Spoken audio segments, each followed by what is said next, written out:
7 Surprising Truths I Learned Raising My Autistic Son. Before my son Zayan, I was a military physician, a career I had dedicated a decade of my life to and loved deeply. I thrived on the discipline, the camaraderie, and the sense of purpose. But raising my amazing, unique, autistic son has been my greatest and most humbling teacher. He has revealed surprising and profound truths, not just about parenting, but about advocacy, communication, and the very structure of the world we live in. Leaving my career was the hardest decision of my life. But this new journey has been a masterclass in love and acceptance. I want to share the 7 most impactful lessons it has taught me. 1. Your most important job isn't to parent, it's to be a detective. When Zayan was nonverbal, I had to completely reframe my role. My job wasn't to correct his behaviors or try to fix what I didn't understand. It was to decode them. I had to become a detective, an investigator in my own home, piecing together the hidden meanings behind every gesture, sound, and action. His world was quiet, but it was incredibly expressive. If he lined up his toys, what was happening in his mind?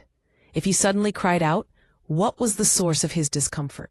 Every movement was a clue, and with every puzzle piece I uncovered, I felt closer to understanding the brilliant boy in front of me. This detective work is more than just observation. It's an act of deep empathy. It has taught me to listen beyond words and to appreciate the silent, powerful ways we can connect. And now, as his language slowly develops, hearing him call me mommy, no matter how imperfect the pronunciation, feels like the greatest victory of all. It's as if Zayan and I have created our own secret language, one based on trust, love, and a deep connection that goes beyond words. True advocacy begins with collaboration, not confrontation. Many people imagine advocacy as a fight, a constant battle with systems to get what your child needs. As an Asian woman with an African husband, navigating the U.S. special education system was a completely new and intimidating experience for us. But I've learned that the most effective advocacy is exactly the opposite of a fight. It's about building respectful, trusting relationships with your child's teachers, therapists, and support team. I realized that my goal wasn't to criticize, but to collaborate. To do this, I had to become an informed, assertive, yet respectful advocate. I educated myself on Zayan's rights and came to every meeting prepared with my binder full of detailed notes, progress reports, and examples of his work. This preparation turned potentially adversarial meetings into productive, solution-oriented conversations. I learned that if I had a concern, the best place to start was often with a simple conversation with a trusted teacher. Building those bridges of communication has made all the difference. A child's obsessions are secretly gateways to growth. The world often labels the intense interests of autistic children as obsessions, but I've learned to see them for what they truly are: gateways to connection, learning, and growth. Zayan's love for numbers and math is one of his greatest strengths. Instead of trying to limit this interest, I decided to embrace it and weave it into our everyday lives. We count ingredients while we cook. We measure the distances on our scooter rides. By stepping into his world, I've been able to use his passion as a tool to motivate him and help him transition to other activities. The same has been true for his other passions, from his love of Mario games to his newfound creativity with graphic design, each one a doorway to connection and confidence. Nurturing his special interests has boosted his self-esteem and given him an area where he can feel a sense of joy, accomplishment, and expertise. The simplest tools have the most profound impact. In our high-tech world, I was surprised to find that the most effective tools for helping Zayan navigate his day were often the simplest and lowest tech. These small aids provide clarity and a sense of control in a world that can often feel chaotic and unpredictable. Transition objects. I used to wonder why Zayan always had to hold a small item, a toy car, a squishy ball, when we moved from one place to another. I soon learned that this transition object was his anchor. It gave him a sense of comfort and security during changes that might otherwise feel overwhelming. Visual schedules. Zayan is a strong visual learner. Creating a simple schedule with pictures and words for his day has been a game changer. It helps him know what to expect, which dramatically reduces his anxiety and makes transitions much smoother. Social stories. Before facing a new or challenging situation, like a trip to the grocery store, I create a simple, personalized social story.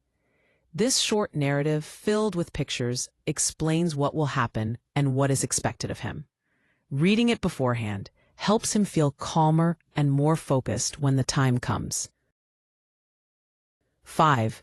Disability is often created by the world, not the person. This was a profound realization for me. The social model of disability suggests that many of the challenges people face are not caused by their condition, but by a society that is inflexible and fails to accommodate their differences. The world, not the person, often creates the disability. A perfect example is eye contact. For many autistic people like Zayan, forcing eye contact can be physically painful or deeply uncomfortable. This is an autistic trait. The disability, however, is created by living in a culture where direct eye contact is a required social norm for professional success and personal connection. This rigid expectation doesn't just penalize autistic people. It also harms individuals with social anxiety or those from different cultures where eye contact norms are different. This shift in perspective changed my goal from trying to fix Zayan to working to change the world around him to be more flexible, accepting, and accommodating. You find freedom when you let go of expectations. Before Zayan's diagnosis, I had a clear picture of what motherhood and childhood were supposed to look like. I mentally tracked milestones and felt weighed down by the need to compare his journey to typical developmental timelines. I grieved the life I once pictured. But once I let go of those preconceived notions and embraced Zayan's unique path, I found an incredible sense of peace and freedom. Navigating life based on his needs, his pace, and his comfort has made me more patient, flexible, and present. I've stopped worrying about what others think or what normal should be. By focusing on what truly matters, Zayan's happiness and our beautiful connection, I feel lighter and more grateful for the journey we are on together. I no longer chase the idea of normal. I celebrate what makes Zayan, and all of us, beautifully unique. The parent's transformation is as deep as the child's. While my focus has always been on Zayan's growth, I've come to realize that my own transformation has been just as profound.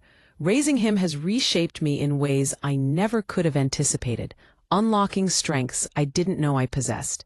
Patience and resilience. I've learned to celebrate the smallest steps forward and to bounce back from challenges with a strength I never knew I had. I've become a designer of his world, crafting visual schedules, social stories, and emotion boards to help him navigate his day. A lifelong learner. My passion for understanding autism is boundless. I'm constantly reading, listening to podcasts, and connecting with the online autism community to learn everything I can to support my son. A self-care advocate, I quickly realized that I can't pour from an empty cup. To be the best mother for Zayan, I had to learn to prioritize my own well-being, giving myself grace and asking for help when I need it. This journey of personal growth has been one of the most challenging, yet deeply rewarding, parts of being his mother. A more accepting world starts with us. Raising Zayan has been an education in love, patience, and perspective. He has taught me that strength is found in acceptance. Communication goes far beyond words, and our differences are what make us beautiful. This journey has completely reshaped how I see the world, and I wouldn't trade it for anything. Zayan has taught me that love doesn't need words, and that strength is found in acceptance. What small step can each of us take today to make our world a little more accommodating for all the beautifully unique minds within it?